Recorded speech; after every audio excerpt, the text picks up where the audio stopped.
नमस्कार, मैं जितेंद्र चतुर्वेदी। मतांतर में आप लोगों का स्वागत है। अब एक चरण का चुनाव बचा हुआ है उत्तर प्रदेश का। उसके बाद फिर चर्चा होगी कि असल में 10 तारीख में कौन कहां सरकार बनाने जा रहा है। बात तो अभी हम लोग पंजाब की करेंगे, क्योंकि जो आज प्रेस कॉन्फ्रेंस हुई भाजपा की, जिसमें जेपी नड्डा भी मौजूद रहे और अमित शाह भी मौजूद रहे, उस प्रेस कॉन्फ्रेंस में पंजाब को लेकर जो उन्होंने कहा और वो जो कह रहे हैं वो तो एक बात हुई, और दूसरा जिस तरह की खबरें चल रही हैं वो खबरें जो इशारा कर रही हैं वो बहुत कुछ बयान करता है। तो वो क्या है और क्या वाकई में पंजाब में भाजपा अप्रत्याशित बढ़त लेने जा रही है, ये एक बात है। और ये इसलिए बात कही जा रही है क्योंकि खुद जो भाजपा अध्यक्ष हैं, राष्ट्रीय अध्यक्ष, वो इस बात को कह रहे हैं। जब उनसे सवाल पूछा गया तो उन्होंने कहा कि अभी तक हम बहुत सीमित सीटों पर लड़ते थे, और उन्होंने उस इतिहास को भी दोहराया जिसमें यह कहा गया था कि 2014 में कि अगर वो अकेले लड़ते हैं पंजाब में तो बड़े बहुमत की तरफ जाएंगे, लेकिन गठबंधन धर्म का पालन किया और सहयोगी बने रहे। अब परिस्थितियां बदल चुकी हैं। वो 65 से ज्यादा सीटों पर पंजाब में चुनाव लड़े हैं और वो कहते हैं कि जो प्रदर्शन है वो ऐसा होगा कि लोग चौंक जाएंगे। तो क्या वो ये इशारा कर रहे हैं कि असल में जो हरियाणा में 2014 में हुआ, जो महाराष्ट्र में 2014 में हुआ, वो पंजाब में दोहराया जाएगा? क्या जिन डेरों को कहा जा रहा है कि तमाम डेरे अपनी सुरक्षा के लिहाज से भाजपा को समर्थन देते दिखे या उनके साथ खड़े होते दिखे, तो क्या उनका इतना प्रभाव है कि उनके आभा मंडल में और जो तमाम परिस्थितियां राजनीतिक बनी पंजाब में वो सब मिलकर भाजपा को बहुमत के करीब वहां पहुंचा पाएंगी? क्या भाजपा वहां 50 से 60 सीट पाएगी? यह सब बड़ा सवाल है, क्योंकि जो भाजपा के राष्ट्रीय अध्यक्ष कह रहे हैं वो कह रहे हैं कि जो जो बहुत इंप्रेसिव होगा और जो सोचा जा रहा है उससे बहुत बेहतर होगा। तो क्या उस बेहतरी में यह भी माना जाए कि 40 सीटें 50 सीटें भाजपा पा सकती है? यह एक सवाल है जिसका जवाब 10 तारीख को मिलेगा। लेकिन ये जब भाजपा के राष्ट्रीय अध्यक्ष ये बातें कह रहे हैं कि बहुत इंप्रेसिव, तब एक खबर और आती है। उसके मैं ये कहूं कि वो जो प्रेस कॉन्फ्रेंस है उससे पहले ही न्यू इंडियन एक्सप्रेस एक खबर करता है और उस खबर में ये कहा जाता है सूत्रों के हवाले से कि कांग्रेस हो या आम आदमी पार्टी, वो अपने अपने संभावित विधायकों को बचाने में लगेगी, क्योंकि उनको ऐसा लगता है कि उनके विधायक टूट सकते हैं या अपने विधायकों को बचाने के लिए। उससे एक बात तो स्पष्ट है कि किसी को वहां पूर्ण बहुमत नहीं आने जा रहा है, वो चाहे आम आदमी पार्टी हो और चाहे कांग्रेस हो।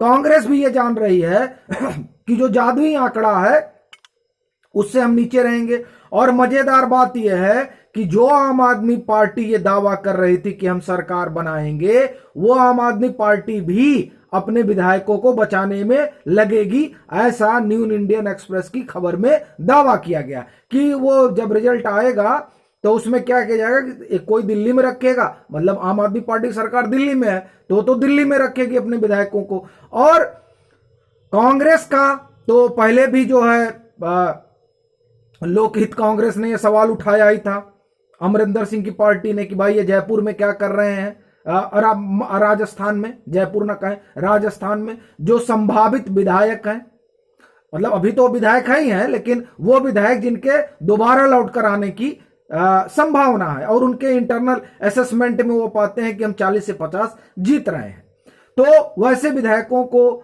सुरक्षित रखा जा रहा है।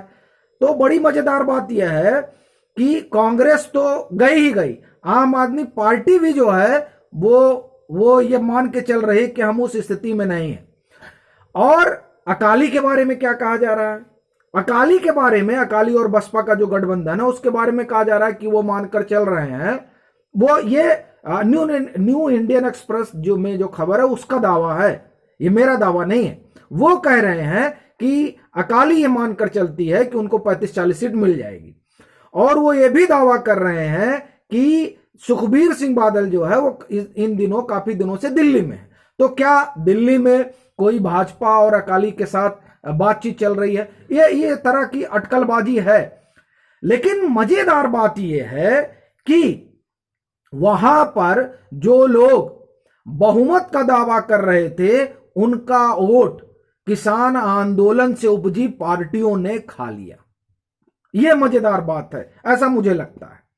और अब अकाली भाजपा क्या करेगी क्या नहीं करेगी वो एक अलग मसला है, लेकिन जो भाजपा कह रही है अगर उसको हम सुने, और जो वो कह रहे हैं कि हम लोग जो है बहुत इंप्रेसिव प्रदर्शन करने जा रहे हैं, तो क्या वो इस लिहाज से देखा जाए कि भाजपा का वोट प्रतिशत बढ़ेगा? क्या यही एक देखने का नजरिया हो सकता है? या फिर इस नजरिए से भी देखें कि भाजपा को वहां काफी सीटें मिलने जा रही है। वोट प्रतिशत के लिहाज से नो डाउट यह हर कोई मान रहा है कि पंजाब में भाजपा का वोट प्रतिशत बढ़ने जा रहा है। उसकी जो सबसे बड़ी वजह यह है कि 23 के बजाय अब वो 70 सीटों पर चुनाव लड़ रहे हैं, तो जाहिर तौर पर वोटिंग परसेंटेज बढ़ेगा ही बढ़ेगा।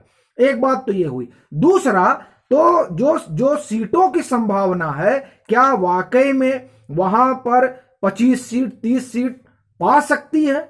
अब 40-50 कहेंगे तो लोग हंसेंगे, वो कहेंगे कि ऐसी कैसे हो सकता है। लेकिन देखिए चुनाव है, चुनाव में तो कुछ भी हो सकता है और सीटें कितनी भी मिल सकती हैं। वैसे ही जैसे जो लोग सरकार बनाने का दावा कर रहे थे अब वो विधायक छुपाने की बात कर रहे हैं, जैसा कि न्यू इंडियन एक्सप्रेस दावा कर रहा है। तो ये तमाम चीजें हैं, लेकिन मैं अपनी बात खत्म करूं उससे पहले फिर एक यक्ष प्रश्न है और उसका जवाब मैं अपने दर्शकों से चाहता हूं। वो ये कि क्या वाकई में जो डेरे हैं उनका इतना प्रभाव पंजाब में है कि वो किसी भी पार्टी की सरकार बनवा सकते हैं? एक बात। दूसरी बात, क्या वाकई में उनका प्रभाव 70 से 80 सीटों तक है? अगर ये दोनों बातें हैं तो मुझे ऐसा लगता है कि वहां पर पंजाब में भाजपा के लिहाज से वो बहुत बेहतर स्थिति में नजर आती है, क्योंकि चाहे जब सीएम चेहरा बनाया गया हो चन्नी का, तो जिस वोट बैंक को ध्यान में रखकर बनाया गया, वो जो दोआब का इलाका है वहां भी टर्नओवर कम रहा, जो वोटिंग परसेंटेज है वो कम रहा, जबकि कायदे से उसको बढ़ना चाहिए था, इस बात से कि उनका जो समुदाय है उस समुदाय को कांग्रेस ने चेहरा बनाया है। तो वो चेहरा, उस चेहरे को लेकर के आकर्षण की वजह से और टर्नआउट बढ़ना था, लेकिन नहीं बढ़ा।